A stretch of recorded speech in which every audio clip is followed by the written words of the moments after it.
All right, this is where we're actually able to do some stuff. Is that showing up on the screen over there? Hey, it's the pre-lab 1 and 2, or it's different than lecture. But if we were here for class, it was pretty straightforward, but the lecture was.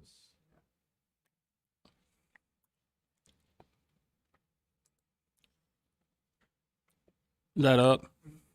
Okay, so PLC applications and motor controls and stuff are going to rewire the drive and the PLCs so that they're actually, like the PLCs controlling the drive. Okay, it's pretty straightforward. The analog output of this potentiometer is going to tell the PLC something.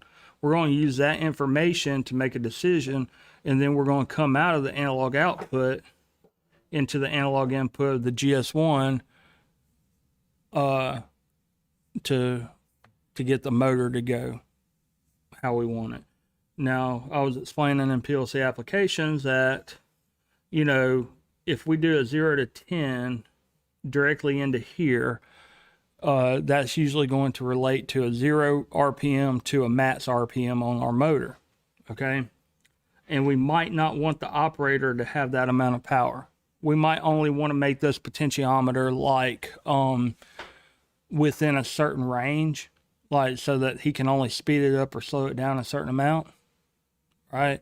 3,000 RPMs could be bad, so you need to make it to like 2,500 is the max. Yeah. So set it 0 to 2,500. For that full range of that 0 to 10 volts, Like okay? So they're going to have a knob there. We're going to have a knob, but that knob is not directly to the drive. It's going to go to the PLC, and the PLC can decide if it wants to listen to that or not, or what that knob actually means. I mean, we could come up with a whole bunch of different things that we want it to represent. All right. So Could be time. or it could, read out in, like, we could do some math, and instead of like how fast that motor is, that knob could represent how many parts per hour we want out of it. And then we'd do, math to figure out how fast that, because that motor might not be the only thing that's moving on there, right? So it would be changing a whole bunch of stuff all at once, okay?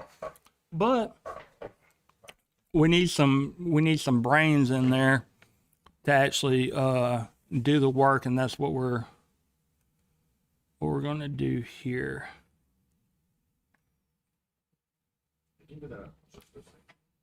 This. I did different color wires just so that we could differentiate them.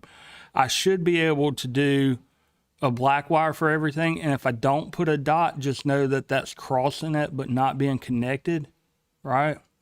But I want it to show up better, okay? All right, so let's go and look at our analog scaling. Do y'all still have that in there?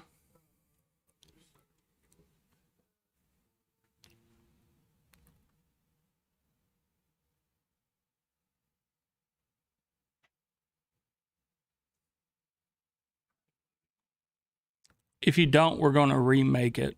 All right, so I'm going to leave this up here enough for you to remake it, but we'll make another one also.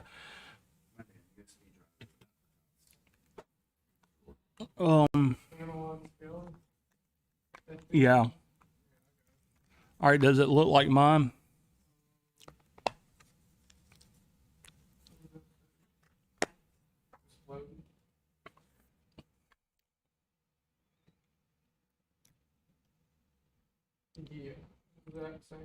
All right, so when we drag that into our main, since we've got analog input as a local in and analog out voltage as a local out, that's going to give us places on our I don't have mine, but I can. Yeah, if you download it the first time, you can still use it. All right, so y'all are good. Like, we're going to build from scratch anyway. Yeah, we're going to build something from scratch anyway. All right. All right. What I want to do is I want to double check our goodness here. Since I've got it so that my PLC over there is connected to the network, right? If I go in and we said 27,648, right? All right. Now, it doesn't do the math because this is just programming it. Like the computer, my computer right now is not doing that math.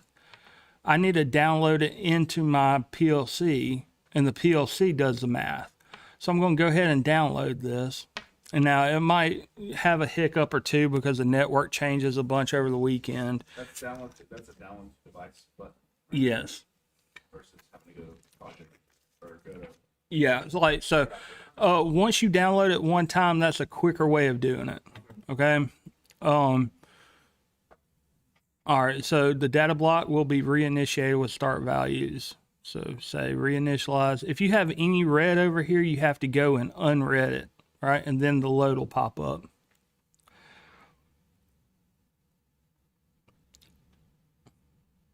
All right. So we're going to get a lot done today. All right. So I said from 0 to 27,648 was going to be related to 0 to 10 volts, right? So what would we expect out of here when I go to monitor this? 10 volts, right?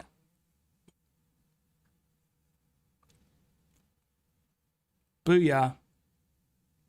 Okay. So I can put in a random number over here and get what the voltage would be out here. So 27,000 is near about 3,000. So if I put in 15K right there, and like, see, I've got an orange and blue saying that they're different. I'm going to reinitialize that. Got about half the voltage, right? Okay. So when you're monitoring, make sure that you go offline afterwards, or especially when you've got a slow network and a slow computer, it'll get bogged down. Like if you got a fast computer and you're only talking to that one PLC, like not going offline isn't going to be that big of a deal. I'm not sure, but it's slow, right? All right. So we're going to kill this analog scaling real quick. All right. What I'd like to do is let's make a new block. Well, first, what I want to do is go up to project and do save as. And we're going to do advanced 3. Okay. So we're going to save that under a new path so that the stuff that we did in 2, we're not screwing it up, right?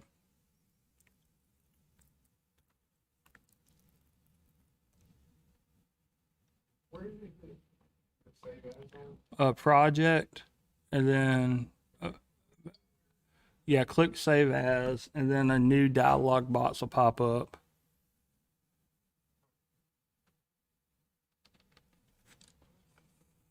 I'm just gonna use a template right now. Build 15C template. Okay, like because we're building everything from, well, we're building this VFD box from scratch anyway. All right.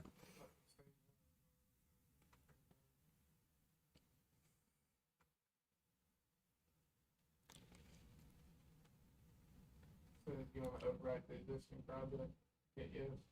Well, change that from advanced 2 to advanced 3. Like so, project save as. Cancel that because you probably left the same name in, and then change that 2 to a 3, and then try it. Because right now it'll say overwrite and not, whatever. It'll say something like save it to a new location, and you say yes.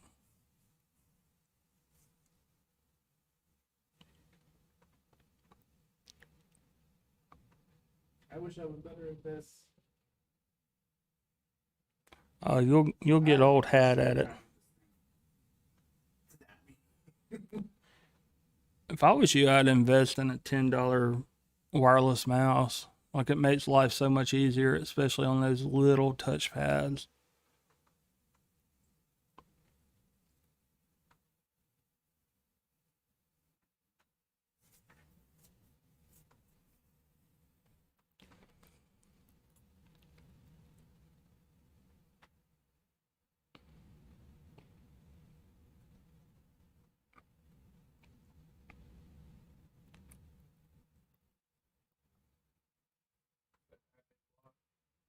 Yeah. All right. So add a new block. It's going to be a function block. All right. And then up top where it says name, put VFD underscore 1. All right. Because we're going to make that a lot more. Make sure to click function block, VFD underscore 1. We're going to make this, I'm not going to say more complicated. I'm just going to say more useful. Okay. Function block, VFD1.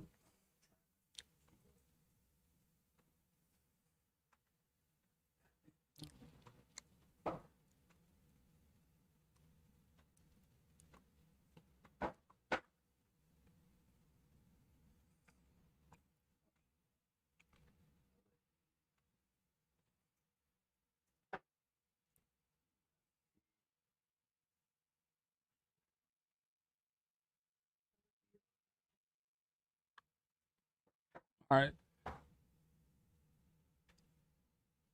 Y'all got a new network? All right. So what do we want this function block to do? It's going to represent our variable frequency drive. We might have 50 variable frequency drives on it. Okay. But let's make one that'll work for all of them. Okay. We're going to take in a number from the analog input. So we're going to do a lot like what we did on the analog scaling. We're going normets and scalets. So let's go ahead and put those in. Okay. So mystery box, start typing in normal, and you'll get that normets. And then new mystery box, start typing in scale, get that scalets.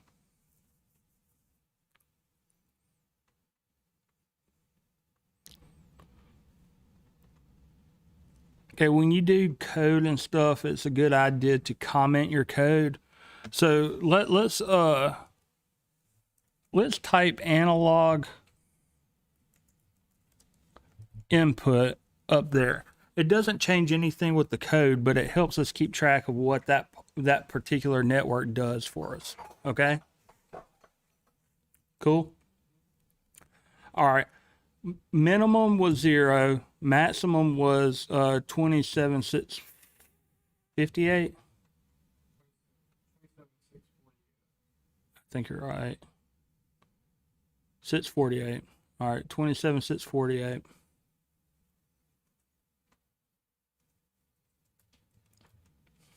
All right. Now we're going to go from an int to a real.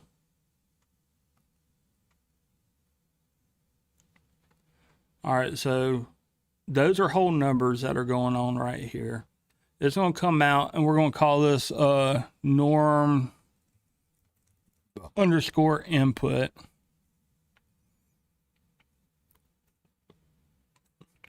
Right click it, define it, and what this is going to be is a local temporary.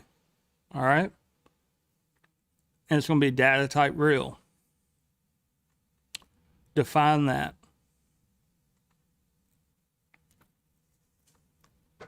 All right. Then we're going to take that normed input, and you can start typing it over here in that value, or what was it, shift and drag, or control and drag. It was control and drag. Control and drag, and you can take that tag and put it anywhere you want, a copy of it anywhere you want.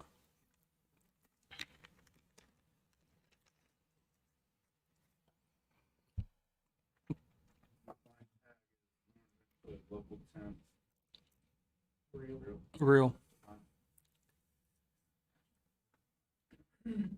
All right, now that input's going to represent something. Right now, it just represents 0 to 10 volts, okay? But that knob could be named anything. It could say low speed, high speed, or whatever, right? So it could represent, like, instead of potentiometer, it could be a thermometer, right? And so it would represent 0 degrees to 100 degrees, whatever. So whatever, like, we want this to represent, we can put these two numbers here. Okay. All right. So You have to put it 270,000 now. no, well, no, like on the norm, that's just taking that 0 to 10 volts, and then these other two numbers are going to put it into another range that means something to us. Okay, so we could say 0 to 10 volts, so we know what the voltage is it's reading, right?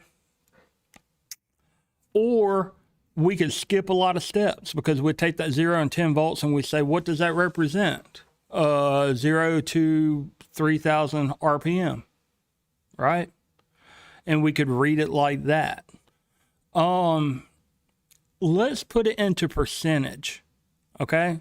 So that 0 to 27,648 is going to go from, we're going to say that's going to be 0% to 100.0%.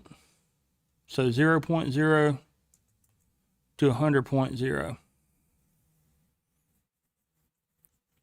Because right now we don't know what that knob represents. We're just going to say, what position is that knob? Is it at the, start, middle, or finished, or end? Okay.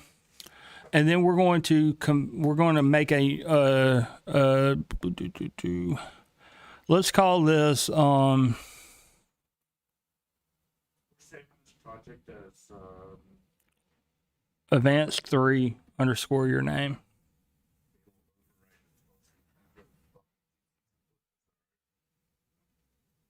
No, do it save as. And then change that name. 3 _ your last name.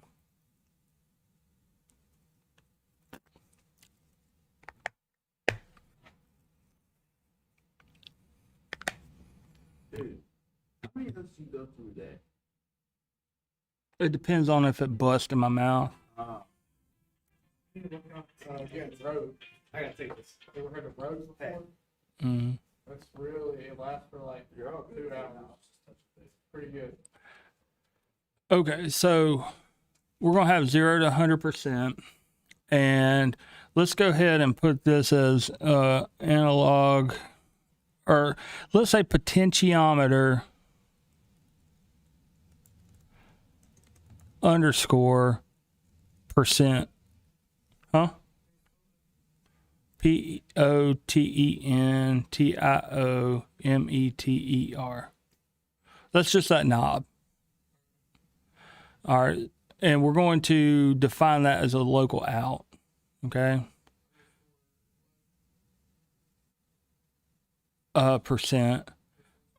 And let's call that, let's make that a real.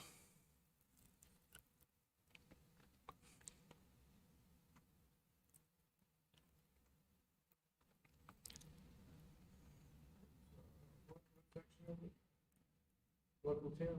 Yes. No, local out. Let me make sure that's what I put it. Yeah, local out.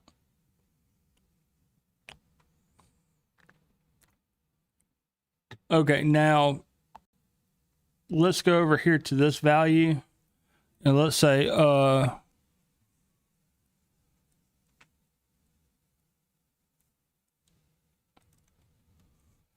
analog. No, let's don't do that.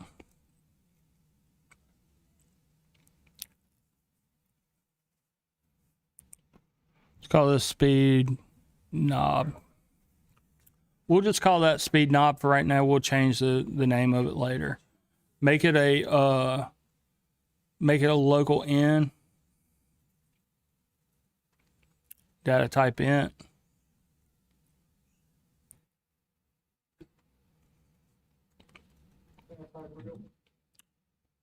Data type int, integer. So potentiometer percent is a Local out with the data type real. You can start typing in R and it'll jump up. See, I'm pretty good if I can see what you're seeing without seeing it, right? Like, have experience. Well, teaching has really helped, like, because if there's a problem to kick up, y'all are going to find it. All right. So I want to see how this reacts right now. All right. So I'm going to go back to main. Make sure you're in main before you drag anything in. You can drag function blocks into other function blocks. It didn't put the hashtag in front of mine. Yeah, like clear out main. Like if we need to use a sequencer, we can reuse a sequencer. It'll still be over there. But just go ahead and knock out anything that's in main right now.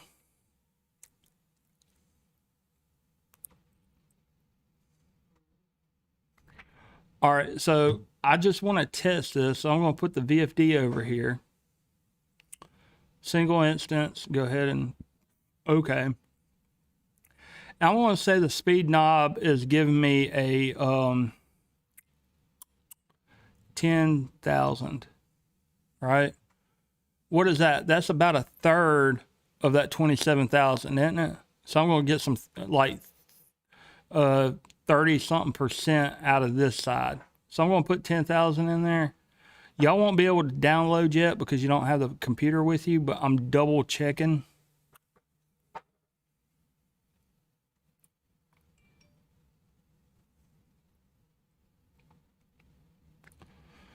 And when I turn this on, I should get 30 something thousand, 30% or so, 36% right there. Okay. All right. So we're good. Like we can take that potentiometer and we can read it. All right. So what instead of putting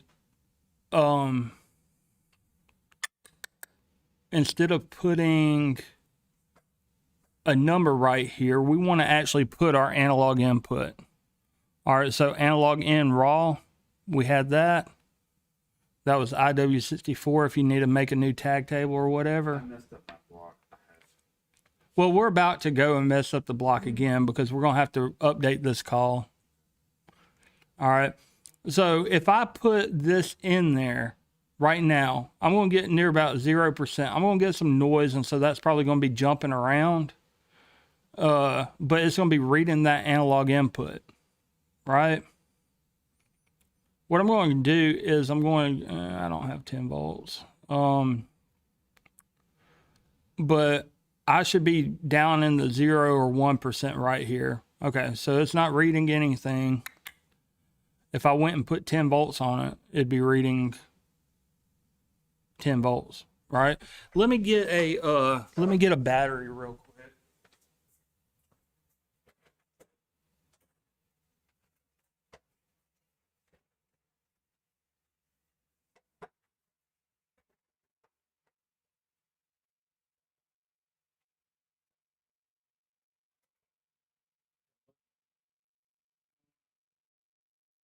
I'll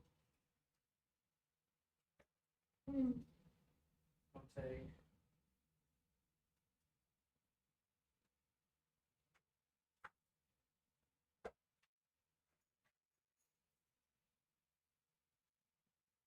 I'll get a new battery.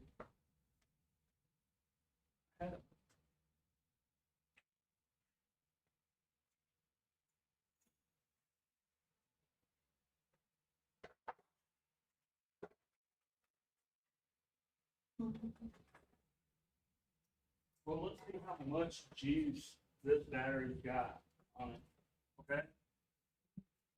So I'm gonna put the black on the common. And then I'm gonna put the positive on the first input. Is that showing up any change? What's it showing? It's going down from, 0.14. that ain't now. It's 13, 14, 14.06, Percent. 14.0693. Percent is 3890. No, it's 14%. Okay, so It's got 40% battery life left. no, like that's compared to 10 volts. Okay, so that's about a 1.5 volt battery. And we're looking at 10 volts, right? So 1 volt out of 10 would be 10%. 1.5 would be 15%, right? So we got 14. Yeah. 14%. Okay, so we're good, right? We'll be able to use that potentiometer to go from 0 to 100%. All right. All right, so let's go offline. And then you're going to go back into your VFD. And speed knob is pretty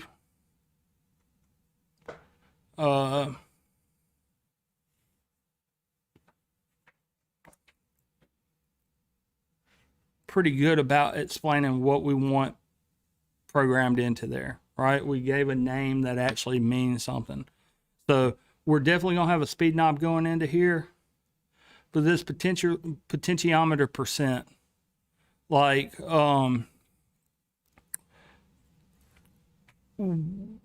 we might not need that, right? So what we're going to do is, instead of it being a local out, let's take that potentiometer percent and let's drag it down to temporary. Okay.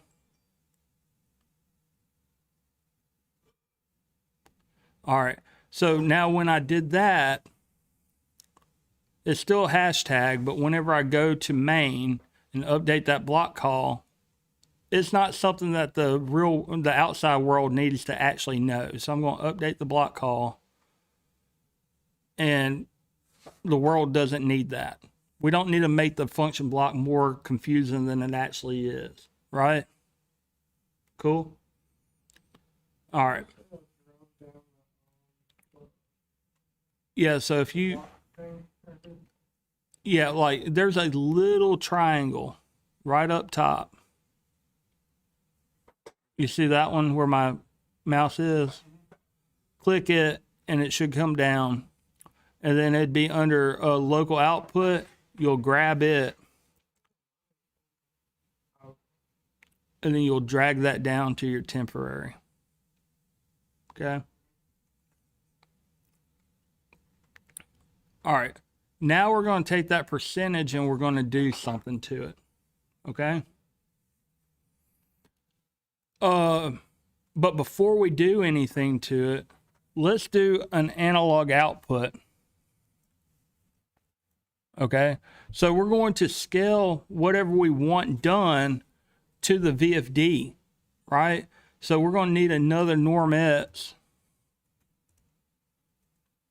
and another scale X.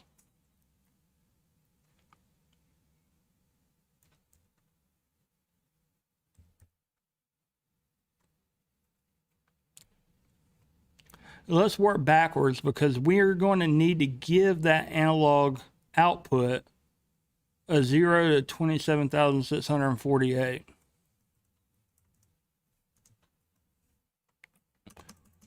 So on the scale, we're going to go from 0 to 27,648 because those are the numbers that we need to give the analog output. Okay.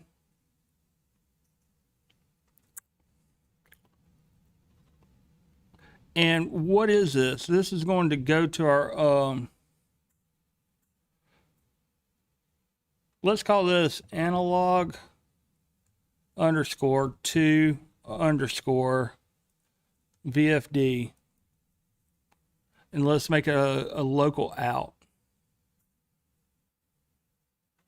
So we just name that tag something that's going to tell the person who's going to use that box where that needs to go to.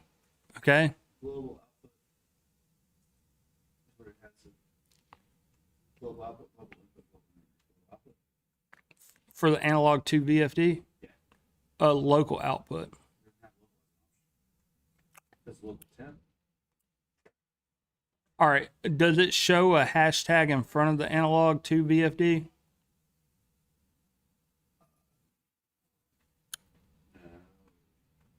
It shouldn't. Yeah.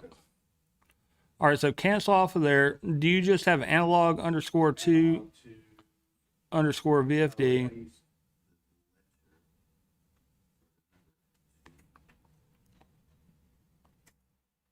And you got squiggly lines underneath it?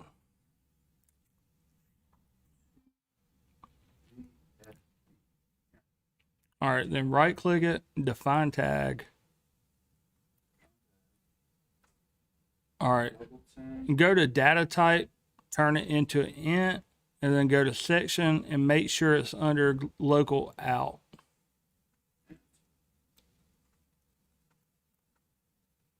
Still doesn't have local out. Okay, if it doesn't have local out, that means that you're probably in main right now instead of the VFD function block. Is that right? Wouldn't you have to update his block call first? Not really, but is he under main? Like, look up here. You see on my blue right there? Yes. So, What above that one? This one?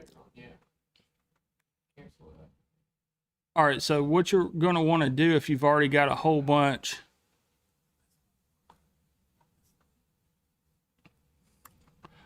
All right. So, if you put a bunch of stuff in main, like you put a bunch of stuff in main, right? He put it under, he has another block called VFD or DB. Oh, okay. Because that's your database that is made when you make your function block. So make sure it's under FB3 or FB. Like, so, like my sequencer Under FP1. or FB something. All right. That's where I messed up. I had potential Okay. percent over here, and then norm input on scale X. Okay. Then So, you gotta choose the value on norm X proc. all right. So where you were was probably under main, right? So click main again, and you probably have your other little stuff that you were working on. He has it under, other VFD. VFD1, FP1. All right. Then go there. You've got a network that you've got what you want. Right click that network and do a cut, and then go into your actual function block. Do a right click and do paste, and it'll move everything, you know, that network over.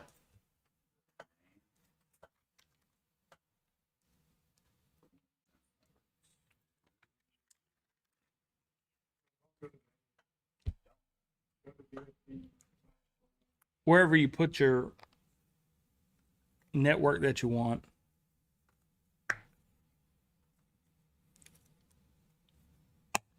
Let me look at it for a second.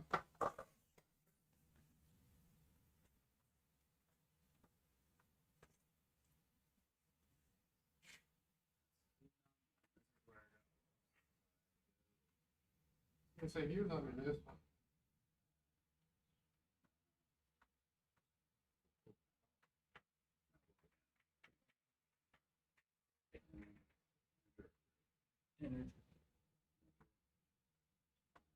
All right, where was the ones that you were working?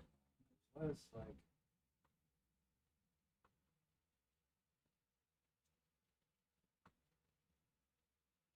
Go up to. Okay, see. I was right. So click that, cut it. cut it, and then go back into your VFD Cut function it. block, Here. and then just do a paste Fix it, number 1. anywhere. Cool. And you can drag it up or down wherever you want. All right, so it doesn't matter which one's network 1, which one's network 2. It does help in readability, but they're going to get processed concurrently for our purposes, okay? Call it. All right, so you got Normet skillets. We got 0 to 27,648 on skillets, and we've got analog to VFD, and we need to define that tag as a local out and a data type integer, because that's going to be a 0 to 27,648.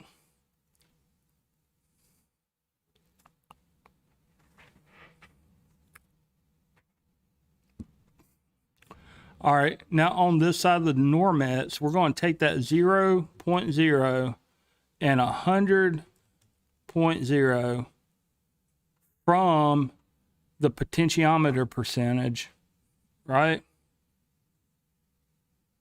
And we're going to normalize it into, let's say out, or let's say normed underscore out. And we're going to make that a local temp. And it needs to be a real. We're going to take that normed out and we're going to feed it into the value of the scale. So just control and drag or start typing that out over there. Norm out, local temp, or you say local in, local out. Normed out is local temp. Yeah. Real. Yes. So a temporary means that, hey, we're going to do some stuff with this, but don't allocate the memory like in a global variable. Like you're just going to use it here. And a local in says that we're going to associate that with something else later on. Local out is the same. Okay. That local temporary is we need some stuff that we're going to move around in this box, but we're not going to want the person outside this box to see it, right? Because you saw where it said potentiometer percent, right? And that would needlessly make it hard for the person who's using that box later. We want this box to just work, right? So Out is a local out and real. Local temp. local temp and real.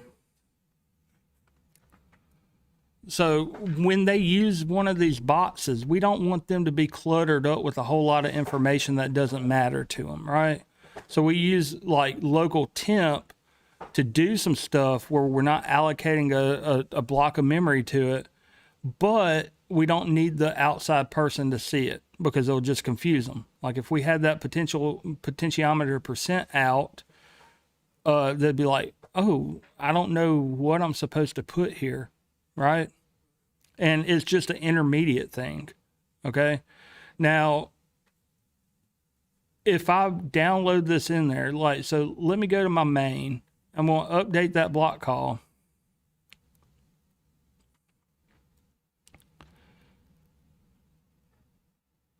If I measure my analog out, it's going to be the same as my analog in, okay?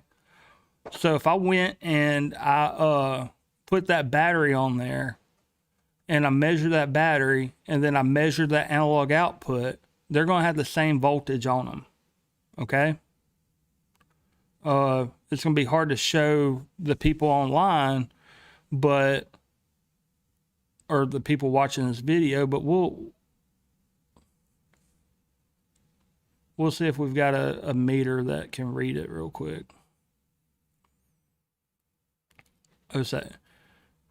All right, so analog in is showing 0 volts. We're going to have 0 volts on the analog out. I'm going to go over there, put the battery on it, and then y'all are going to get the meter, and we're going to read that the battery and the meter are the same. Okay.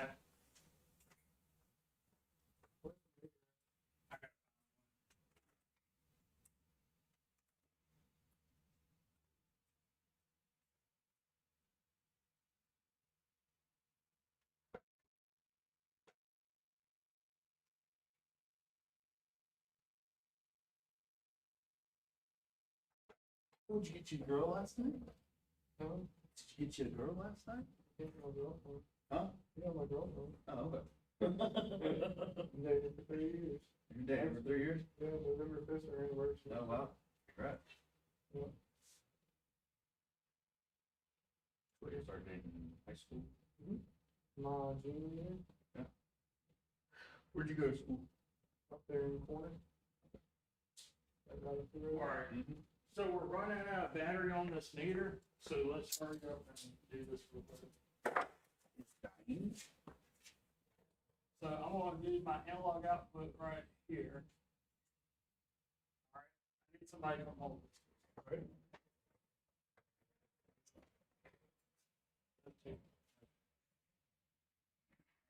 And then I'll have to speak in here. Let me read the screen. Yeah.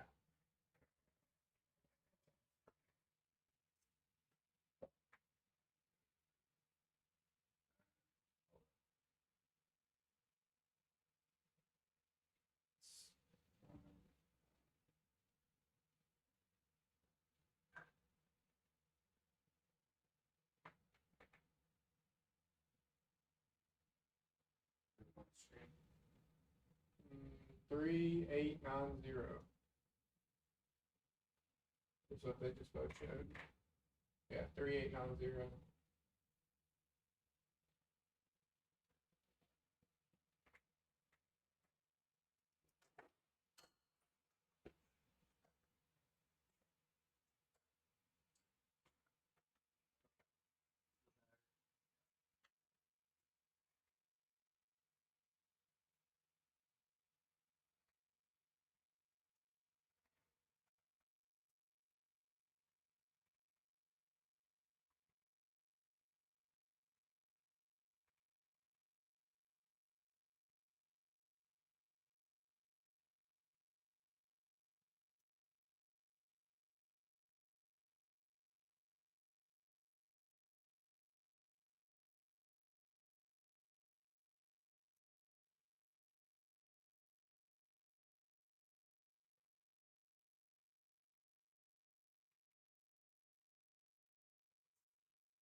It changed yet? Up there? Well, No. no, it's still going back to 3890. Okay. Well, Both sides. thank you. So I'll get, y'all have a power supply or y'all have a potentiometer there. But right now, as the voltage goes up on the input, the voltage will go up on the output, right? We haven't done anything in the middle. If you notice right here, we go from 0 to 27,648. We normalize it into something between 0 and 1, and then we put it into 0 to 100%, and then we take that 100% and then we norm it out to our VFD, which needs a 0 to 27,648. I just figured out why we're not getting what we need. It's putting out current instead of voltage, okay? Which we're gonna have the VFD set up to read current. All right, so as we went up in there, we should read a higher, like, so when we have 10 volts on the input, we'll have 20 milliamps on the output, okay? Now we could convert that current into a voltage if we needed to by putting a resistor across there. If we put like a 500 ohm resistor across there, 500 ohms, 20 milliamps is 10 volts, and we could, you know, have it putting out a voltage, but we don't have to do that, right? All right, so as of right now, we got the input and the output. Now we have to just figure out what we want done in the middle, okay? So instead of going potentiometer percent straight into there, let's add a new network. All right, so this little, y'all see right here, a little star looking thing, you can click it to add a new network. It might help if I go offline. I told y'all.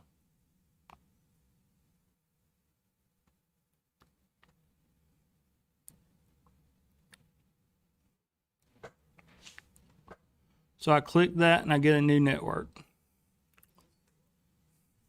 Now, I don't want, I like to go from my inputs to my outputs. So I'm going to put that new network, I'm going to drag it in between network 1 and network 2.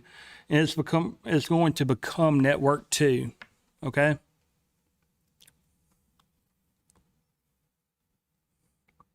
I'm trying to move my network. So you put network 2 down to network 3? Yes. Why don't you drag it? What I did is I drug network 3 up, right? and put it in between. And then I'll reorder them. But we're going to be doing some stuff in between the input and the output. It doesn't matter what position it's in, but it helps you read it later. Okay?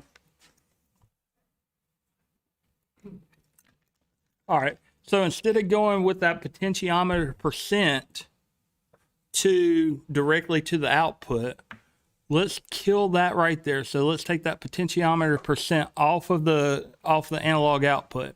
We're going to do some stuff to it and then decide what we want coming out, right? All right, so the easiest thing to think about is this. Let's put another Normex.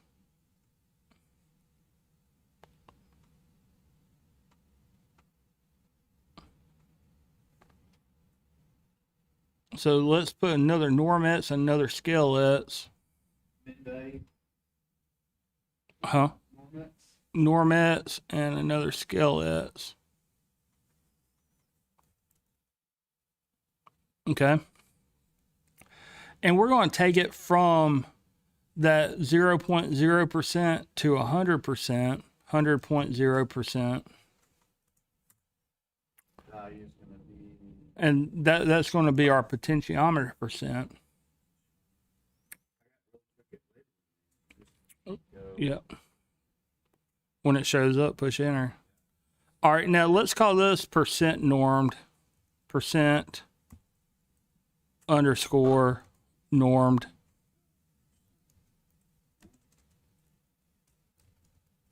All right. And that's going to be a local temp.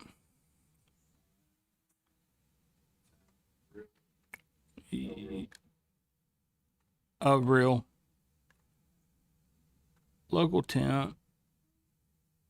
A real. And then we're going to pipe that into that Scalets. So we're going to drag that over. All right. Now let's say that we don't want that operator to be able to make it go all the way off or all the way on, right? Let's just pretend like what speed range do we actually want him to be able to operate in?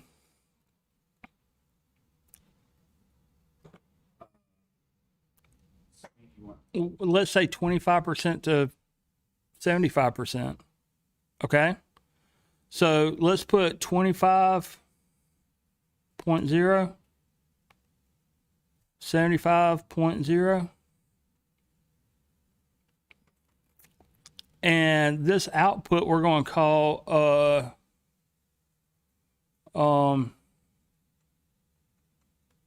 let's call it ranged underscore val. Just for because we're taking that value and we're taking that full sweep of that potentiometer, VAL. Now we could make it so it ignored everything under 25% and over 75%, couldn't we? We could say if it's below 25%, ignore it. If it's over 75%, ignore it, and just look at 25 to 75%. But what would that do? That would make it so that as he turns it down, then it just stops turning down. And as he turns it up at 75%, no matter if he keeps going, it goes up. It doesn't go up. What we're doing now is we're making it so that 25% is all the way down and 75% is all the way up. So we have the maximum amount of range, which means that we have the maximum amount of tweaking. Like instead of it jumping and then just not having a whole lot of travel, imagine if we decided that the only acceptable speed was between 45 and 50%, right? Yes. Like, and that would mean that at the complete bottom of that, that's 45. At the complete top, that's 55. And everything is in between it. So like you can dial it in better, right? If we did that where we just cut off at 45 and cut off at 55, then the only part of that potentiometer would be a little bit of a turn in the middle, right? You wouldn't be able to adjust it well, all right?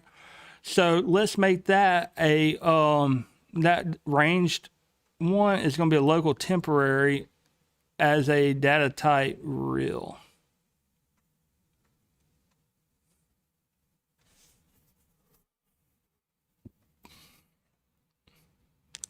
Now we're going to take that ranged value, dump it into here. Now, think about this. I'm going to have 0% on my potentiometer, ain't I? But what's my analog out going to be? It's going to be at 25%, isn't it? So whatever 25% of 27,000 is, so a fourth of that is what we're going to have. All right, so I'm going to go back into main. I'm going to update. Oh, I don't even have to update my block call because I didn't change anything on the inputs and the outputs, did I? I'm going to go ahead and download it, and now it's going to be outputting 25% current. What? Yeah, but we don't have to update that block call unless we add or subtract something from the actual block, right? Now, it's going to be trying to put out 25 milliamps, but there's an issue with it. When you're outputting a current, what voltage do you need to output to put out 20 milliamps? It could be anything depending on the amount of resistance that's in there. So right now, that's probably why it wasn't working before, is because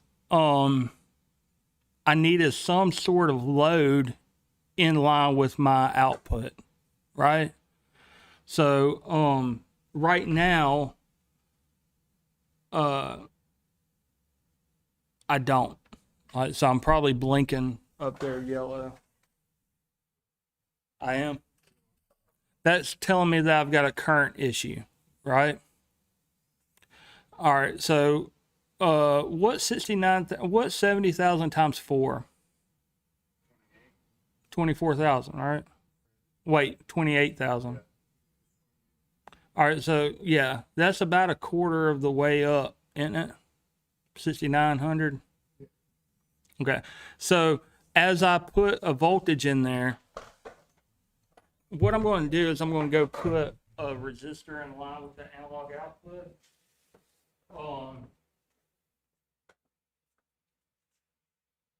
We made 3 resistors that were 1,500, and when they're in parallel, that puts a 500, right?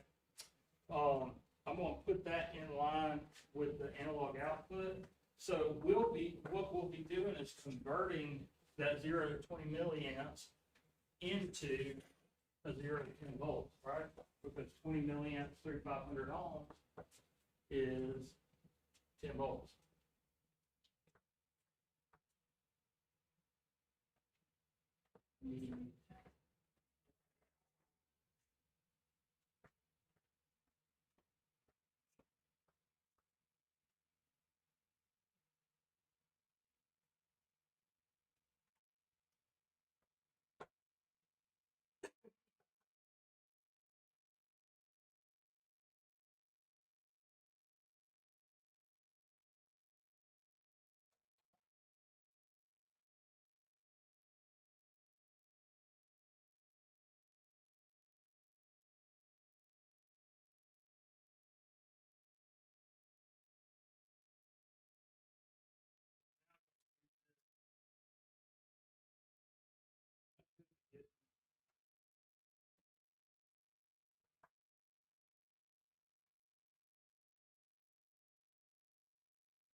What's the reading on the screen right now? C912. All right. Now we're going to put this battery back in line. Did it change any?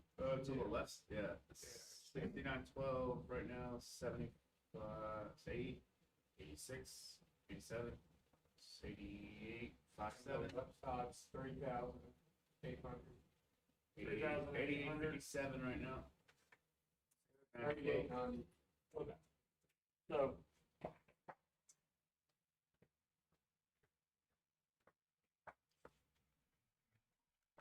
That's telling you how much the battery has in it or something? this right here, like this raw input is, but then if we go into the VFD and we read that percentage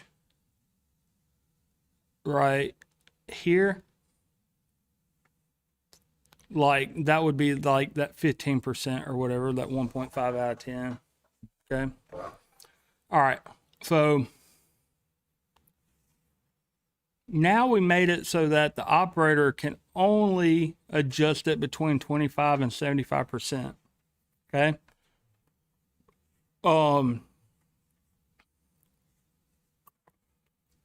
That's a pretty good stopping point. Okay. Like I want you to make sure that you can get that into that PLC that's in that cabinet. Okay. And then with the people who are doing PLC applications and motor controls, you should be able to download it into there. And then when you start doing that knob, you won't be able to turn it all the way down. You'll have to push the stop button to turn it all the way down, right? You'll only be able to turn it down to quarter speed up to 75%. Okay. Now, what I want you to do between now and next week, because things are about to, hit the ground pretty running. In that VFD, we've got it programmed so that the acceleration and the deceleration are programmed. So if I say turn it off, the deceleration says go from whatever number you're at to 0 in 10 seconds. Okay? So it'll start counting down. It'll slow down. Acceleration, when I turn it on, it'll go from wherever it's at, or if I turn it up, it'll go from wherever it's at to wherever it needs to be in the course of 5 seconds. Now, that's fine for the motor that we've got, but that's going to be a different acceleration or deceleration curve depending on what machine we put that motor on and different things like that. We don't want to have to go and commit. I want it so that we can take a drive out of the box, plug it in, commission it for the motors that we've got, and leave everything else alone so it knows what voltage and what speed and whatever it actually needs to know about the motor. But all the other stuff that does help is completely left off. So we say, hey, if I tell you to stop, you stop right now. But that's going to put heavier burden on the PLC, which is where we want it, because it's easier to program that way. Like let's say I had to commission 50 of them. And they're all the same motor, they're all the same drives. I can go in and do all the nameplate stuff on the drives, set it up, and then tell the PLC or tell the VFD, just be dumb. I'll take care of the rest, right? So somebody could go in, program these over and over again instead of like, okay, well, this is on a pump, so I need to change the characteristics on it, right? And that makes it easier because if I need to replace a drive, I have to do the same thing to every drive, no matter what machine that's going on. Okay. And then for like acceleration and deceleration curves, we do that in the PLC. We say, don't worry about that. Don't slow it down. If we tell you go 45, hertz, go 45 hertz. And then we decide in the PLC, okay, well, this is going to be on a pump. So we could put a switch there, or, like a little input where it's like, okay, what type of machine is this? Is it a pump? Is it a, whatever? And we could flip that bit and then it would input data into how fast to slow down or speed up. Okay. How would we do that? How do you slow down? On the knob. Like, so let's say I push stop and it wants to go from 60 hertz to 0 hertz, right? Let's look at that for 1 second because I want y'all's brain turning on this before we get here Monday. Okay? It's going to be worth it. And it's only at 59 minutes right now. We're about done. Okay?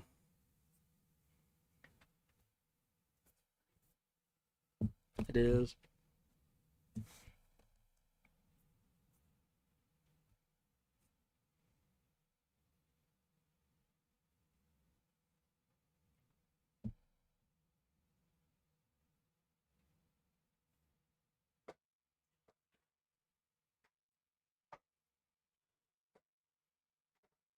All right, so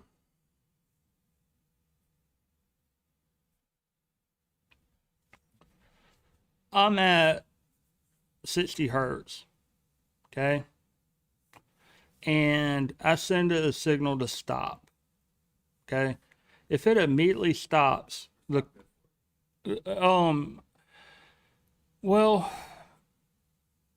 Can't, but it ain't abrupt. it depends. All right. It's easier to say this. If I have it off and I tell it to turn 60 hertz automatically, right? I might have something really big on it that takes a while to get up to speed. Okay. At worst case scenario, like I could stall that motor for long enough that it has an overload trip, or I'm putting extra wear and tear on that motor because I'm keeping the current up for too long because the motor's not turning. I'm giving it everything I've got, right? If I have a belt on it, like the motor might start spinning full speed and then the other piece isn't turning yet, and so it's heating up that belt, it snaps the belt. Okay. The acceleration would be how long it takes for me to get where I'm at, where I want to be. Or deceleration if I'm above and I need to get to a lower speed. All right. So we do have acceleration curves which are pretty linear. Okay. They're linear right now. And that would be like 5 seconds for acceleration is what we've got programmed in there. And then we've got 10 seconds for deceleration. Now, that really doesn't mean that it takes that 10 seconds to get from 60 hertz to 0 hertz or from 60 hertz to 50 hertz, right?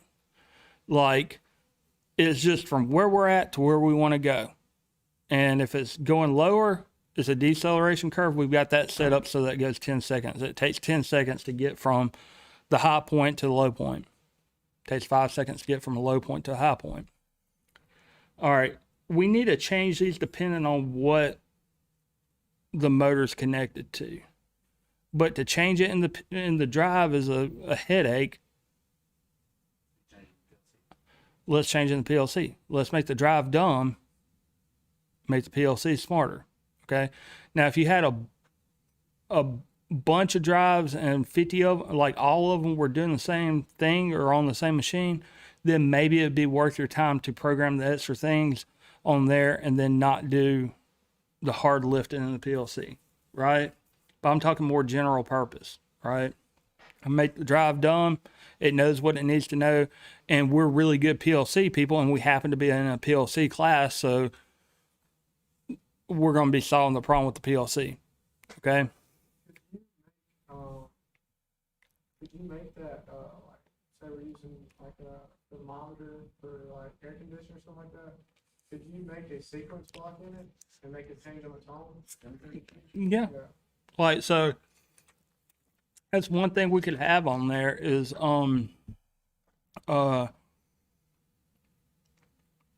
let's say like to combine the sequencer blocks and this, when we're doing water, like to fill up a water tank, like a lot of times we'll have them doubled up or whatever. All right.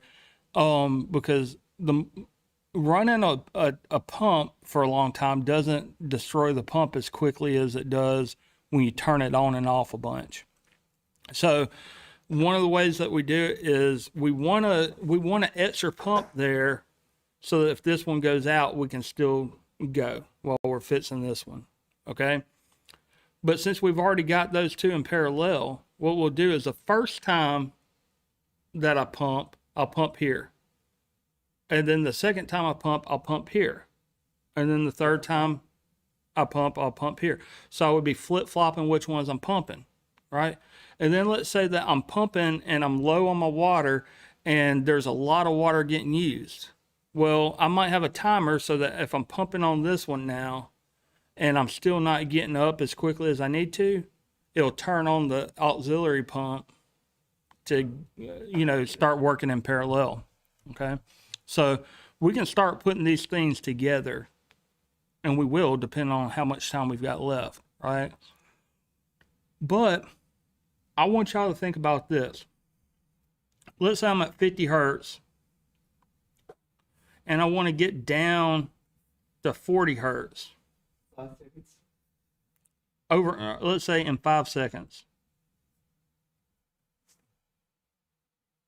How could I do that in a PLC? Do the minimum value at for, well, if you're doing deceleration, you would choose, could be, would you set your min value at 50 and your max at 40, or would you do the opposite? Like, I know it's deceleration. Okay, it's not going to be your scale or norm anymore. We're going to do some math, okay? So let's say over the course of 5 seconds, so 0 seconds, 5 seconds, right? We need to go from 50 hertz to 40 hertz, okay? So let's slow down 2 hertz per second. 2 hertz per second.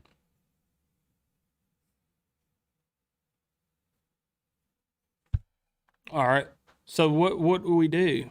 Like we will take the number it is and we'll say, is this equal to whatever number we had, right? Cool. If it's not, then subtract 2 from it every second. All right. So would need something keeping track of the seconds, and then something keeping track of what speed we're at. Right? Okay. Now, this will be super easy if I just say acceleration or deceleration. But I'm going to give you 2 numbers. One's going to be what we are and one's what we want to be. We might need to accelerate or we might need to decelerate. So how do we do that? You do the opposite. Yes. So you're But changing- how do I know if I need to do the opposite? All right, so let's take the variable. And or not things? All right, well, eventually. Let's take the speed that we're at. Okay, that's some variable, right? And we subtract the speed that we want. That's the difference. All right, if it's positive, that means that we need to decelerate, right?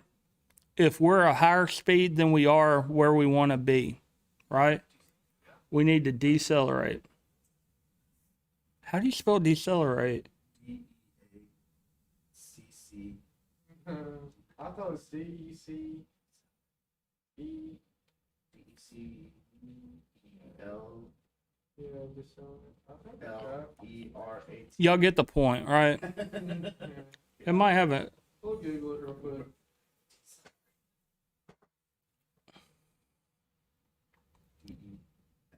DECELERAT. Oh, it's only one now. All right. If this number is negative, right, that means that the number that we're at is lower than the number that we want to have. So we're going to have to accelerate. I'm just going to put ACC there. Okay. All right. So we're going to have to do some math, right? All right. So we can do that with function blocks. Like we can do an add or a subtract. Okay. It's called sub. All right. So we'll take the number that we're at, subtract it by the number that we want. That's going to give us a number. Now, how do we know if it's negative or positive? We compare it to 0. Then we'll take whatever number that was and we'll compare it. If it's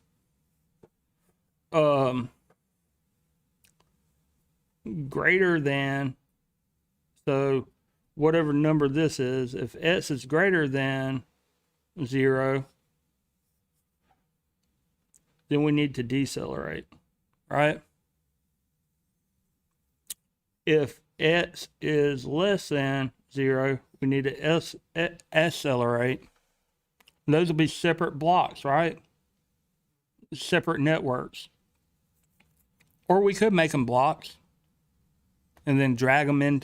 You can drag a block into another block, right? We've done that, like when we did scalets and normets.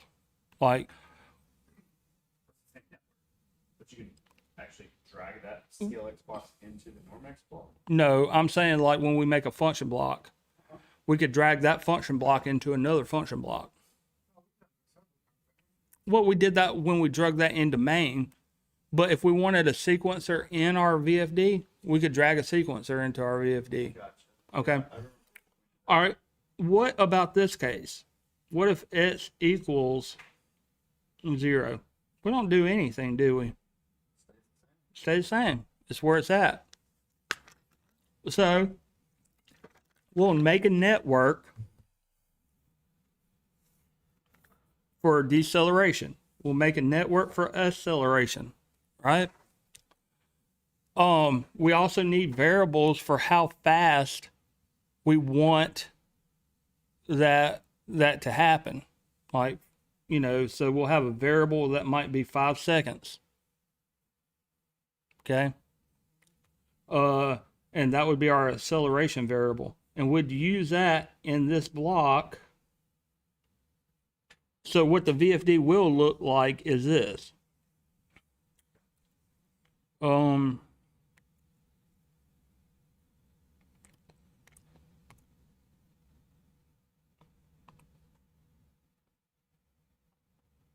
We'll have our potentiometer going in.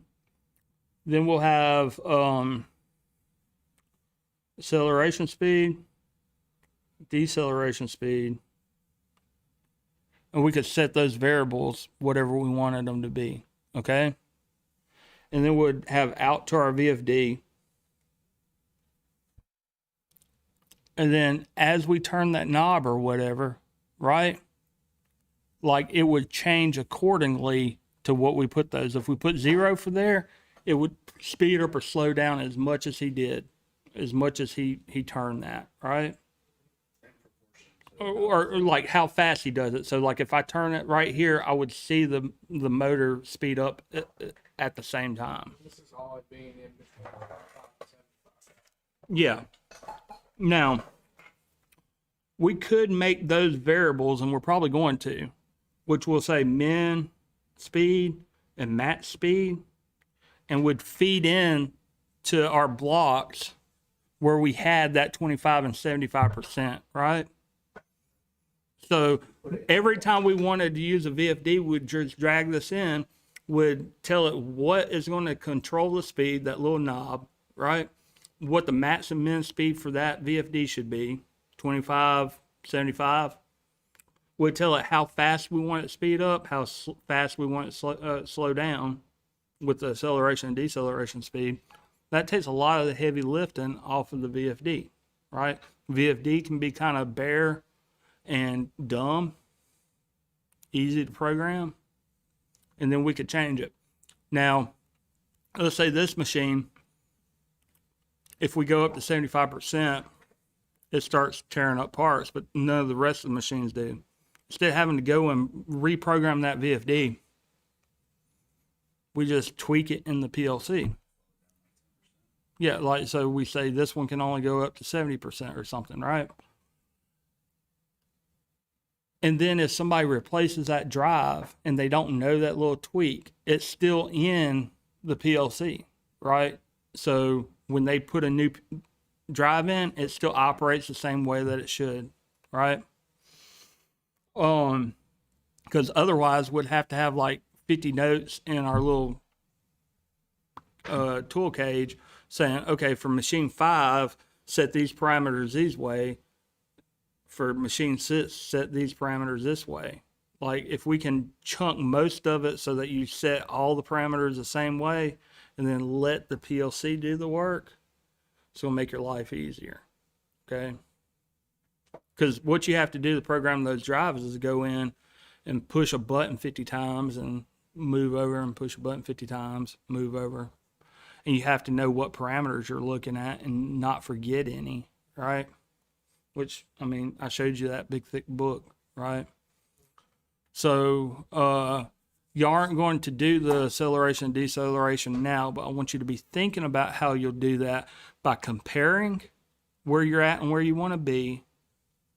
And then the easiest way to think about this is if I need to do something in 5 seconds, what do I need to do every second? Wait, say that again. Sorry. If I need to do something in 5 seconds, how much of that thing do I need to do in 1 second? A fifth of it. Okay. So when you see like 60 hertz and then 1/60th of a second is your time period, that means it happens 60 times in a second. And then for one thing to happen, it happens in 1/60th of a second, right? Cool. So instead of thinking in seconds, you're going to have to convert whatever seconds they put in, right? That is called a period, how long it takes to do the whole thing.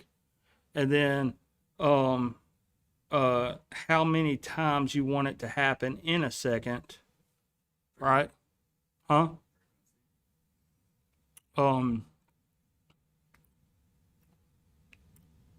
Yeah, that you want. And the big thing is the period, right?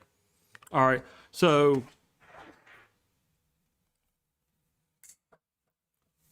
let's say that we do that acceleration curve, right?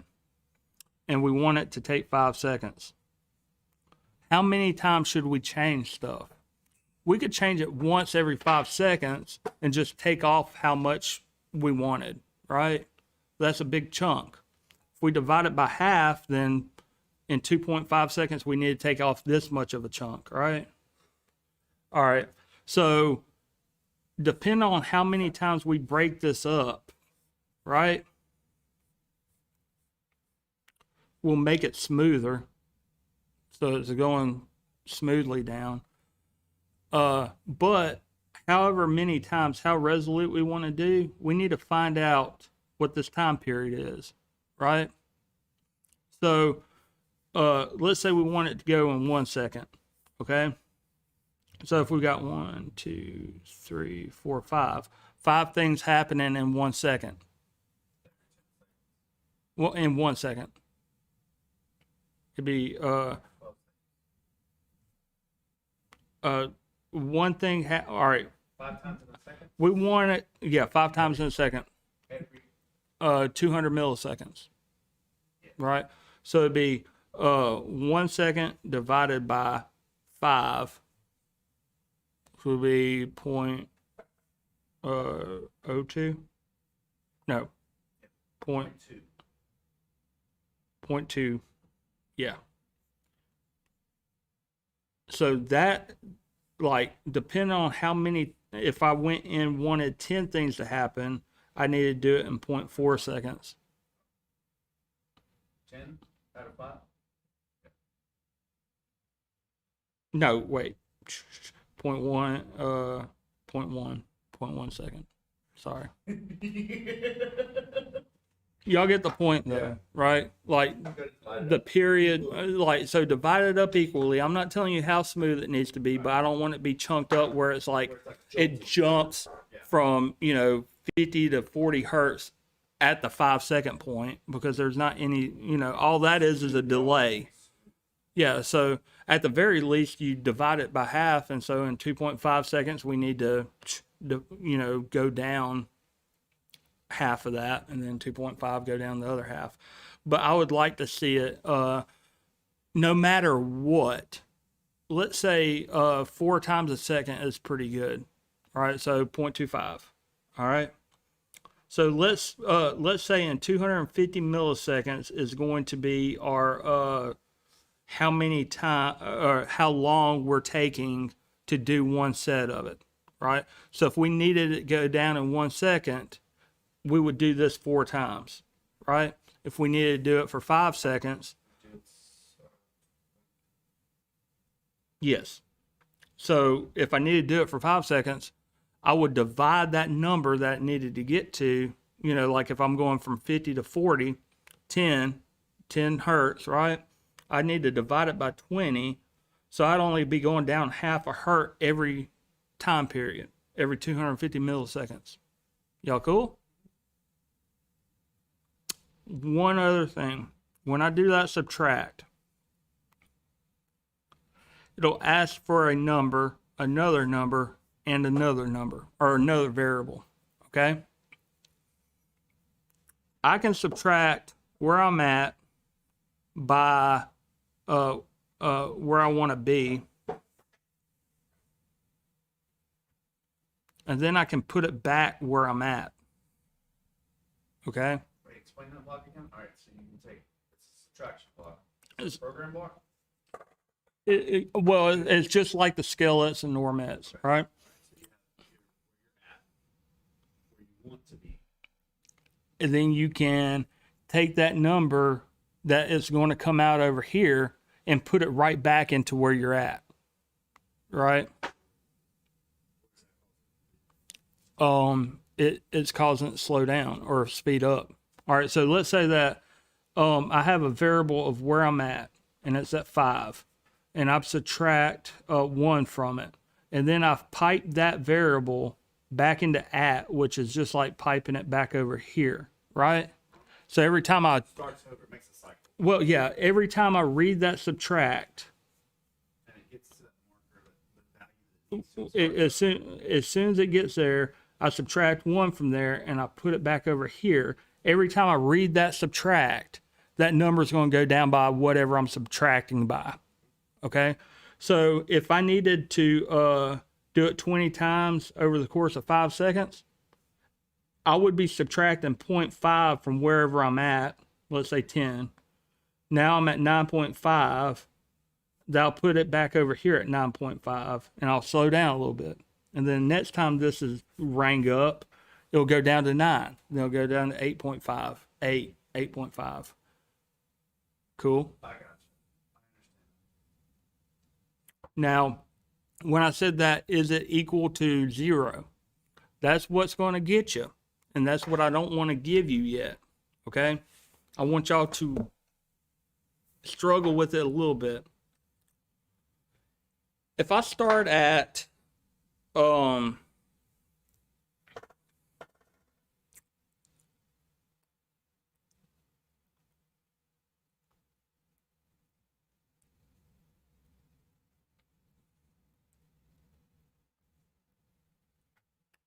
if I start at 0.2, right, and I try to subtract 0.25, I never hit 0. I automatically go below 0, right? And then all of a sudden I'm going back above 0, and I'm going below 0, I'm going back above 0, right? Because I'm too slow, I'm too fast, I'm too slow. But by subtracting that 0.25, I'm never getting to that 0, okay? So you need to put some cushion in there so that, like if the numbers are really close together, that either it doesn't do anything, like, because what's the difference between, 40.2 hertz and 40.3 hertz, right? So you might want to say if it's within a certain range of 0, okay? So if it's above, 0.25 or below 0.25, you accelerate or decelerate. And if you're in between negative 0.25 and positive 2.5, then you just leave it there, right? Cool? All right, so I think this week is fun, and then like everything we do from now on, it's pretty legit.